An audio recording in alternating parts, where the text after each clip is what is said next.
అద్భుతములు చేయు దేవాది దేవునికి స్తోత్రములు. యోహాను సువార్త 11వ అధ్యాయం 40 అందుకు యేసు, నీవు నమ్మిన ఎడల దేవుని మహిమను చూతువని నేను నీతో చెప్పలేదా అని ఆమెతో అనెను. ఆమె ఎవరు అంటే మార్తతో అన్నాడు. అలనాడు మార్తతో అన్నాడు, ఈనాడు నీతో నాతో అంటున్నాడు. ఈ నీవు నమ్మిన ఎడల దేవుని మహిమను చూతు అని అంటున్నాడు.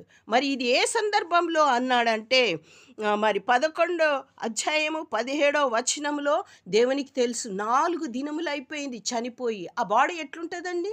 ఎటువంటి జీవం లేకుండా కుళ్ళిపోయిన స్థితిలో, ఏ నిరీక్షణ లేని స్థితిలో ఉంటారు. అందరు వచ్చి అప్పటికి వారిని ఓదారుస్తున్నారు. ఓదారుస్తే అంటే అంత ఫినిష్ అయిపోయినాక ఓదార్పు ఉంటుంది కదా. ఆ స్థితిలో దేవుడు అంటున్నాడు, నువ్వు నమ్మిన ఎడల నీ స్థితి కూడా అటువంటి స్థితి ఉందా? నీ రెజ్యూమ్ చనిపోయిన స్థితిలో ఉందా? జీవము లేని స్థితిలో నీ రెజ్యూమ్ ఉందా? నీ సర్వీస్ అంతా కూడా నీకు బ్రేక్ అయిపోయి ఉందా? ఒకవేళ మరి నీ ఆరోగ్యము పాడైపోయి బెడ్ మీద ఉన్నావా? మరి నీ ఆత్మీయ స్థితి చనిపోయి ఉన్నదా? నేను ఇక ఈ పాపంలో నుంచి బయటకు రాలేనని నిర్జీవ స్థితిలో ఉన్నావా? మరి అది ఏ స్థితి అయినా కానీ మరి చనిపోయిన స్థితి 4 దినములు అయినటువంటి దాని నుంచి దేవుడు జీవమిచ్చే దేవుడు.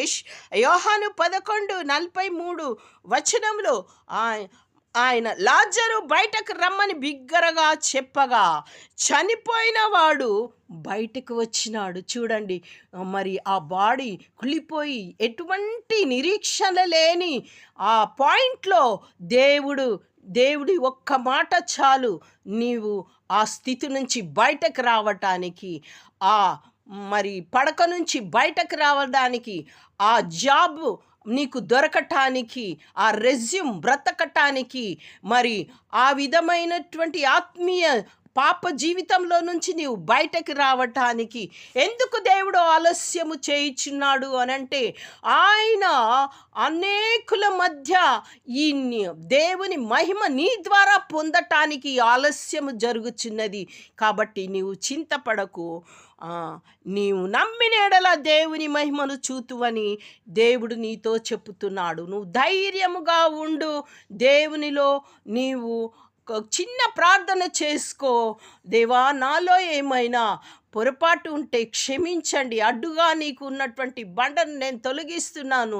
నాకు జీవము దయచేయము దేవా అని ప్రార్థించుకో. దేవుని కార్యము నువ్వు చూస్తావు. దేవుని అద్భుతము నువ్వు చూస్తావు. దేవుడు ఆశ్చర్యకరుడు.